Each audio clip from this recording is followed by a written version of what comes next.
Harmeet Dillon, Assistant Attorney General for Civil Rights at the U.S. Department of Justice, and obviously incredibly busy as of late. Harmeet, always good to have you. Yes, thanks for having me today. All right, so let's boil it down here. So CUNY is using race to distribute educational resources for select non-white minorities. And there's this chancellor who says grants are canceled, but they got millions of dollars. Talk to us about what CUNY could lose because of this black male initiative. Well, so what CUNY is doing is it is directing funds and resources towards recruitment in admissions, and then also financial resources and financial aid disproportionately favoring African American men and students in general.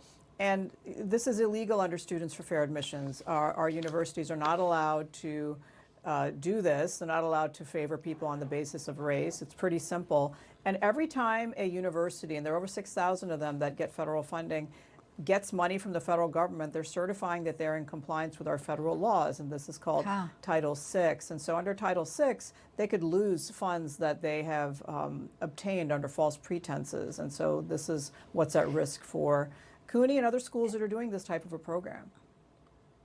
Right. Let's talk about UCLA and Yale, as we mentioned in the setup here. So they're looking at their medical programs, and it seems like they are also not in compliance. What's happening? Well, we are now investigating 30 different medical schools. We expanded from 15 to 30 just this last week. We've reached conclusions in some of that first wave, and I'm announcing another one later today.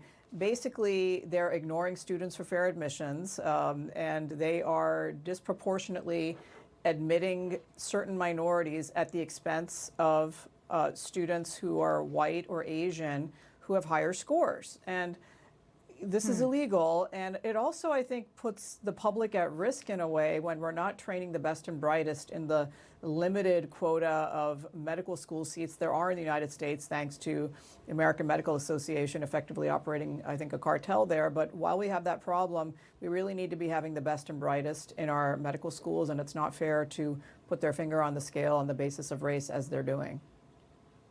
No, and your analogy to a cartel, that's pretty damning there. So we're going to wait for news to develop on those fronts. But also when it comes to rights of gun owners, your office has been pretty concerned with Philadelphia's police department. There's an investigation, Harmeet, because they are using what's called, they say, a good cause standard to cancel or revoke firearm permits. I mean, it doesn't seem like this under, the Second Amendment is legal. So why are they doing it? It's not legal. No, it's not legal. And the United States Supreme Court really settled this 3 years ago in the case called Bruin. And so all over the country, police departments were doing this, and they were sort of requiring you to show a good reason to be able to have concealed carry. What Philadelphia is doing is actually something that the ACLU is even sued over. They discriminate against people and don't even allow open carry in the city, and so they've been told by a higher court that they have to stop that discrimination against people. But the police department has been using the fact that some people open carry and are engaged in other lawful behavior to revoke the existing CCW permits of individuals, law-abiding citizens. And so, this is discriminatory and it's illegal, and so we don't want to see that. Now, obviously, people do have to be law-abiding, and people have to use their firearms responsibly, but what we're concerned about is the revocation or refusal to grant rights to law-abiding gun owners. And this is something we're challenging in many jurisdictions all over the country. It's amazing. Every topic we just ticked through, you're saying it's illegal, but they're doing it. So at least that you have the watchdog here, and you're looking, and people are on notice that your office means business when it comes to protecting the civil rights and the rights of Americans. Real quick, because I want to get to another fun one because there's so much heavy stuff. But what's going on in Washington? They're putting men in women's prisons. That also, again, under the category doesn't seem legal, Harmeet. It's very wrong. And listen, people who are incarcerated for a crime, they don't lose their civil rights by doing that. We are seeing women getting raped and sexually assaulted and certainly having their privacy rights violated when men pretending to be women are put in the same cells with them and put in close quarters with them. This is outrageous. It's allegedly happening in Gig Harbor prison in Washington. We're also investigating Maine and California for the same issue, and we're asking people to come forward. It's sometimes hard to get information of what's happening in the prison, so if this is happening in any other prisons in America, we want to know about it and investigate it.